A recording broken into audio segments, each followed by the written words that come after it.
আসসালামু আলাইকুম, সবাইকে স্বাগতম জানাচ্ছি মৌমাছি রান্নাঘরে নতুন আরেকটি মজাদার রেসিপি দেখার জন্য।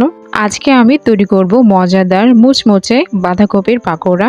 ঘরে থাকা অল্প কিছু উপকরণ ব্যবহার করে আর খুব স্বল্প সময়ে এই মজাদার মুচমুচে বাঁধাকপির পাকোড়া তৈরি করে বিকালের নাস্তা হিসেবে অথবা আসন্ন রমজানের ইফতারেও একটা সুস্বাদু মজাদার নাস্তা হিসেবেও আপনারা এটা খেতে পারবেন।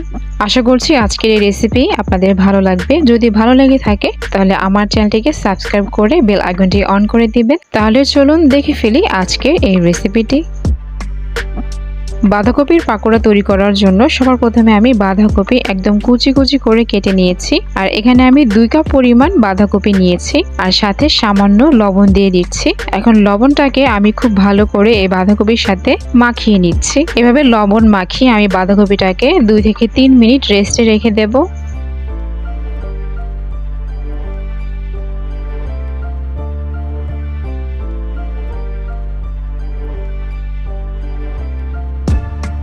তিন মিনিট পরেই দেখতে পারবেন বাঁধাকপি থেকে পানি ছেড়ে দিয়েছে। এখন আমরা বাঁধাকপিটাকে এভাবে চিপড়ে পানিটাকে ফেলে দিব আর বাঁধাকপিটা আলাদা একটা পাত্রে রেখে দেব। আর খুব ভালো করে চেপে পানিটা ফেলে দিতে হবে, তাহলে পাকোড়াগুলো কিন্তু খেতে খুবই সুস্বাদু হবে।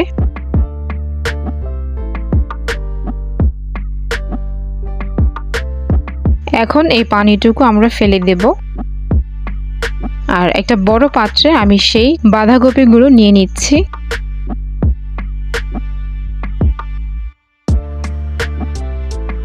এখন অন্য একটা পাত্রে আমি হাফ কাপ পরিমাণ পেঁয়াজ আর স্বাদ মতো কিছুটা কাঁচামরিচ কুচি করে নিয়েছি। সেটাকে হাত দিয়ে এভাবে মেখে নিচ্ছি। খুব ভালো করে মেখে নেব যাতে পেঁয়াজটা সামান্য নরম হয়ে যায়।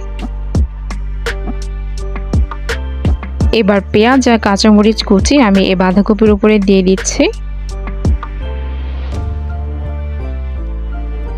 আদা আর রসুন বাটা আমি নিয়েছি 1 টেবিল চামচ।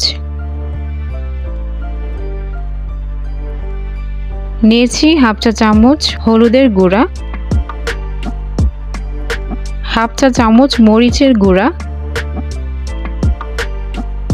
হাফ চা চামচ ধনিয়ার গুঁড়া,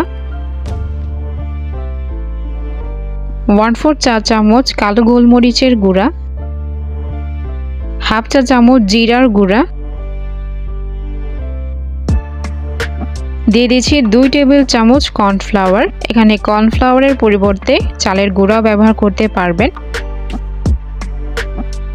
এখন দিয়ে দিচ্ছি স্বাদ মতো লবণ। লবণটা কিন্তু বুঝে দিতে হবে, কারণ বাঁধাকপিতে আমরা কিন্তু আগে লবণটা মিশিয়ে নিয়েছিলাম। এখন আমি এখানে অল্প অল্প করে বেসন দিয়ে একটা মিশ্রণ তৈরি করে নেব। তো সবার প্রথমে আমি এখানে হাফ কাপ পরিমাণ বেসন নিয়েছি। এরপর দিয়ে দিচ্ছি একটা বড় সাইজের ডিম। এবার আমি হাত দিয়ে খুব ভালো করে এই মিশ্রণটাকে মিশিয়ে নিব। তো এখানে আমি সর্বমোট 1 কাপ পরিমাণ বেসন ব্যবহার করেছি, তবে প্রথমে হাফ কাপ দিয়ে খুব ভালো করে মিশিয়ে তারপর বাকিটুকু ব্যবহার করব। এতে করে এই বাঁধাকপির মিশ্রণটা খুব সুন্দর করে তৈরি করা সম্ভব হবে।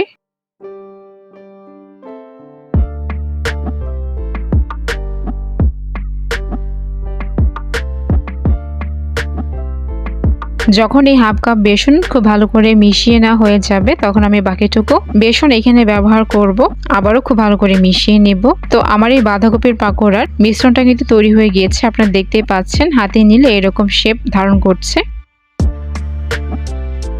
এবার আমি একটা পাত্রে পর্যাপ্ত পরিমাণে তেল গরম করে নিয়েছি আর পাকোড়াগুলোকে কিন্তু ডুবো তেলেই ভাজতে হবে। তো তেলটা যখন একদম গরম হয়ে যাবে তখনই আমি পাকোড়াগুলো শেপ দিয়ে নিব আর একে একে এই তেলের মাঝে ছেড়ে দেব। আমি এখানে মিডিয়াম সাইজ করে এই পাকোড়াগুলো তৈরি করে নিচ্ছি। আপনারা আপনাদের পছন্দ মতো সাইজে তৈরি করে নিতে পারেন, তবে এরকম মিডিয়াম সাইজ করে নিলে পাকোড়াগুলো মচমচে হবে আর খেতেও ভালো লাগবে। সবগুলো পাকোড়া এই তেলের মাঝে দেওয়ার পর এখন আমি চুলার আঁচটা মিডিয়াম থেকে সামান্য একটু কমিয়ে দিয়ে অল্প আঁচে এই পাকোড়াগুলোকে ভেজে নেব।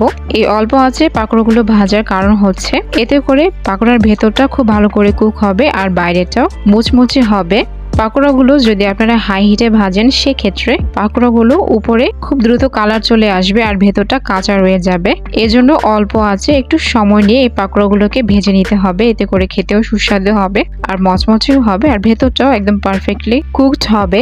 আর যেহেতু আমরা কর্নফ্লাওয়ার ব্যবহার করেছি এর কারণে পাকোড়াগুলো অনেক সময় মচমচে থাকবে। আপনাদের কাছে যদি কর্নফ্লাওয়ার বা চালের গুঁড়া কোনোটাই না থাকে সেক্ষেত্রে কিন্তু ময়দা ব্যবহার করতে পারবেন, তবে কর্নফ্লাওয়ার বা চালের গুঁড়া ব্যবহার করলে সবথেকে ভালো রেজাল্ট পাবেন।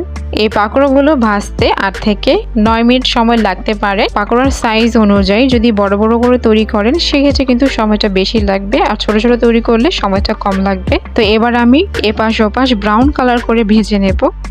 আমি উল্টে পাল্টে এই পাকোড়াগুলোকে ব্রাউন কালার করে ভেজে নিচ্ছি।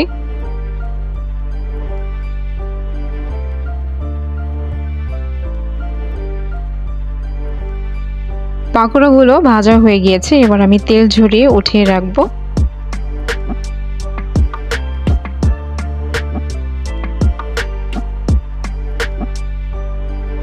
একইভাবে আমি পরবর্তী ব্যাচটাও এই তেলের মাঝে ভেজে নেব।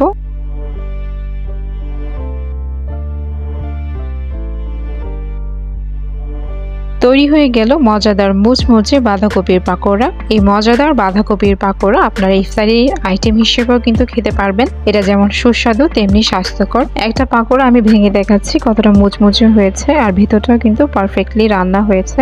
এভাবে সময় নিয়ে অল্প আঁচে ভাজলে এই পাকোড়াগুলো কিন্তু অনেক মুচমুচে হয় আর খেতেও হয় অসাধারণ সুস্বাদু। আশা করছি আপনারা এই রেসিপিটি তৈরি করে একবার হলেও খেয়ে দেখবেন।